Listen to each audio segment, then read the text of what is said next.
নমস্কার, সোজা সাপটা সুব্রতয়ে আপনাদের স্বাগত। যে কোনো পিকচারের ট্রেলার দেখলেই বোঝা যায় যে পিকচারটি কিরকম হতে চলেছে।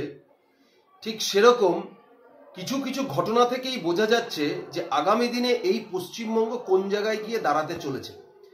দেখুন, পাশে যে ভিডিওটি আমার চলছে, এই ভিডিওটিতে যদি আপনারা একটু লক্ষ্য করেন তাহলে দেখতে পাচ্ছেন যে একটি গাড়িকে কেন্দ্র করে প্রচুর মানুষ সেখানে জমায়েত হয়েছে এবং সেই গাড়িটি ভাঙচুর করছে। এবং সেই মানুষগুলোর পোশাক আশাকের গঠন দেখলে, মাথার টুপি দেখলে আপনারা উপলব্ধি করতে পারছেন যে তারা কারা। এ বিষয়ে আমার বলার আর আপনাদের কিছু নেই, কিন্তু যারা এখনো অবধি এই ঘটনা সম্পর্কে জানেননি তারা শোনার পরে আপনারা আঁতকে উঠবেন তো অবশ্যই। এবং যারা যারা ভাবছেন যে বাংলাদেশে মৌলবাদী শাসন প্রতিষ্ঠা হচ্ছে, মৌলবাদীরা বাংলাদেশে দাপাদাপি করছে, আমাদের কি? আমরা তো ভালোই আছি, 1500 করে ভাতা নিচ্ছি, এই সরকারকে ভোট দিচ্ছি, আমাদের আর কি চাই? এই নিয়েই আপনারা ব্যস্ত আছেন। তাদেরকে বলবো যে এই ভিডিওটি একবার ভালো করে দেখবেন। এবার এই ভিডিওটা দেখার মধ্যে থেকে যে তথ্যগুলো আপনাদের সামনে বলবো সেগুলো একটু নিজেরা নিজেদের মস্তিষ্কের ভেতরে গেঁথে নেবেন, নিয়ে চিন্তা করবেন যে আগামী দিনে পশ্চিমবঙ্গ কোন জায়গায় গিয়ে দাঁড়াতে চলেছে। দেখুন, যে ভিডিওটা আপনারা দেখছেন এই ভিডিওটা হচ্ছে পূর্ব মেদিনীপুরের কাঁথি এলাকার ভিডিও, কাঁথি সেন্ট্রাল বাস স্ট্যান্ডের কাছের ভিডিও।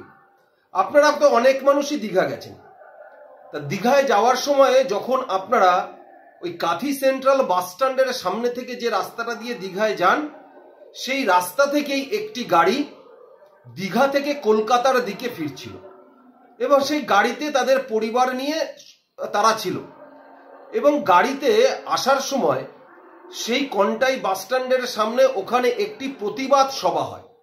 প্রতিবাদ সভাটা হচ্ছে এই 2024 ওয়াকফ বিলের বিরোধিতা করে মুসলিমরা সেখানে প্রতিবাদ সভা করছে, মানে মিছিল করে এসে সেখানে জমায়েত হয়েছে।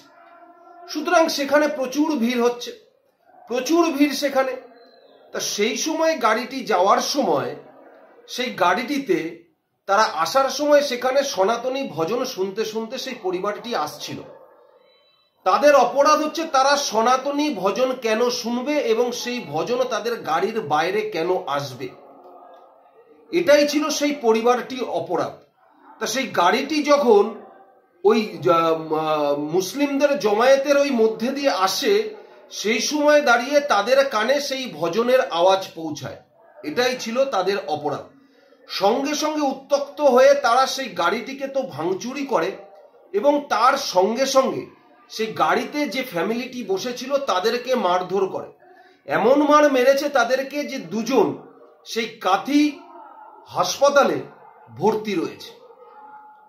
একবার আপনারা আপনাদের নিজেদের পরিবারকে ওই গাড়িতে রেখে ভেবে দেখুন পরিস্থিতি। আপনি কল্পনা করুন, আপনি দীঘায় ঘুরতে গেছেন, দীঘা থেকে ফিরছেন, এই পরিস্থিতি যদি আপনার পরিবারের সাথে ঘটে তাহলে আপনার মানসিকতা, মন মানসিকতা কোন জায়গায় গিয়ে দাঁড়াবে? দেখুন, দীর্ঘদিন ধরেই আমরা বলে আসছি, আর একাধিক ছোট ছোট ঘটনা এই পশ্চিমবঙ্গে ঘটে চলেছে। দুর্গাপুজোর সময় দুর্গা প্রতিমা ভাঙা, কালী ঠাকুরের মূর্তি ভাঙা, বেলডাঙ্গায় কার্তিক পুজোয় কার্তিক ঠাকুরের মূর্তি ভাঙা, গার্ডেন রিচে মণ্ডপে ঢুকে গিয়ে কেন সেখানে ঢাক বাজানো হবে, খোল করতাল বাজানো হবে। উত্তরবঙ্গে দেখেছেন খোল করতাল বাজানো যাবে না। এই নিয়ে বারবার এই ঘটনা আপনাদের সামনে এসেছে, কিন্তু তারপরেও আপনাদের চোখ খোলেনি। আপনারা ভাবছেন আপনাদের সাথে তো কিছু হবে না, কারণ হয়তো আপনি পশ্চিমবাংলায় যে জায়গাটায় বসবাস করছেন হয়তো সেই জায়গাটায় সেটা হয়নি, কিন্তু অন্য জায়গায় হয়েছে। হাওড়ার শ্যামপুরে হয়েছে, উত্তরবঙ্গে হয়েছে, গার্ডেন রিচে হয়েছে, কিন্তু আপনার বাড়ির পাশে তো হয়নি। এটা ভেবে আপনি চুপচাপ বসে আছেন আর তৃণমূল কংগ্রেসকে সমর্থন করে যাচ্ছেন, কারণ ভাতা ভিক্ষা অনুদানের জন্য। কিন্তু একবার এই পরিবারটার জায়গায় নিজেদের পরিবারকে রেখে একবার ভেবে নিন কতটা অধ্যত্ত দাঁড়িয়েছে এই পশ্চিমবঙ্গের এই 30% ভোট ব্যাংকের, যে তারা মিছিল করবে বলে সেখানে সনাতনীরা ভজন শুনতে পারবে না। কেন সেই আওয়াজ বাইরে আসবে? এই ঘটনা, এই ভিডিও সোশ্যাল মিডিয়ায় ভাইরাল হয়ে গেছে। গতকাল শুভেন্দু অধিকারী, রাজ্যের বিরোধী দলনেতা, তার এক্স হ্যান্ডেলে এই ঘটনার ছবিটি দিয়ে তিনি পোস্ট করেন এবং তিনি লিখেছেন, এবং ডিজিকেও এবং এই পশ্চিমবঙ্গের পুলিশের উচ্চপদস্থ কর্তাকেও এই ভিডিওটির মধ্যে দিয়ে এই বার্তা দিতে চেয়েছেন যে পশ্চিমবঙ্গের অবস্থা বর্তমানে কোন জায়গায় দাঁড়িয়েছে, প্রশাসন পুরোপুরি ব্যর্থ। এর আগে একাধিকবার যেসব ঘটনাগুলো ঘটেছিল তার বিরুদ্ধে যদি প্রশাসন উপযুক্ত ব্যবস্থা গ্রহণ করত, তাহলে এই ঘটনা সেই দীঘায়, এই পূর্ব মেদিনীপুরের কাঠিতে ঘটানোর মতো সাহস পেত না। কিন্তু এরা খুব ভালো করে বুঝে গেছে যে পশ্চিমবঙ্গের বর্তমান যে সরকার আছে সেই সরকার তাদের ভোট ব্যাংকের উপরে দাঁড়িয়ে আছে। সুতরাং তারা ভোট দিলে সেই পশ্চিমবঙ্গের সরকার ক্ষমতায় থাকবে। সুতরাং তারা যা চাইবে তাই করবে, তারা যা চাইবে তাই করবে। তাই সেই পরিস্থিতি তৈরি হয়ে গেছে পশ্চিমবঙ্গে। আর কতদিন আপনারা চুপ করে বসে থাকবেন? দেখতে পাচ্ছেন তো পশ্চিমবঙ্গের ভবিষ্যৎ কোন দিকে গিয়ে দাঁড়াচ্ছে। যে পশ্চিমবঙ্গে একজন মেয়র, মন্ত্রী দাঁড়িয়ে বলে যে যারা মুসলমান ধর্মে জন্মগ্রহণ করেনি তারা দুর্ভাগ্য, এই কথা বলার পরেও এই পশ্চিমবাংলার হিন্দুরা তাকে গিয়ে ভোটা দেয়, এই পশ্চিমবাংলার হিন্দুরা তাকে দিয়ে দুর্গাপুজোর ফিতে কাটায়। আর কবে বোধ, বুদ্ধি, জ্ঞান গম্য হবে এই পশ্চিমবঙ্গের হিন্দুদের? কবে হবে? কবে হবে? বাংলাদেশে তো দেখছেন পরিস্থিতি, তার আজ কিন্তু পশ্চিমবঙ্গে ইতিমধ্যে পড়ে গেছে, তার আজ পশ্চিমবঙ্গে ইতিমধ্যে পড়ে গেছে। এবং এরা ভালো করেই জানে যে এই সরকারকে এরা টিকিয়ে রেখেছে ভোট দিয়ে। এই সরকার থাকতে থাকতে এদের যা যা করণীয় সেগুলো করে নিতে হবে। যে মৌলবাদী শাসন আপনারা বাংলাদেশে দেখছেন, সেই মৌলবাদী শাসনের ছিটে ফোঁটা কিন্তু এই পশ্চিমবঙ্গেও পড়তে শুরু করেছে, পশ্চিমবঙ্গেও পড়তে শুরু করেছে।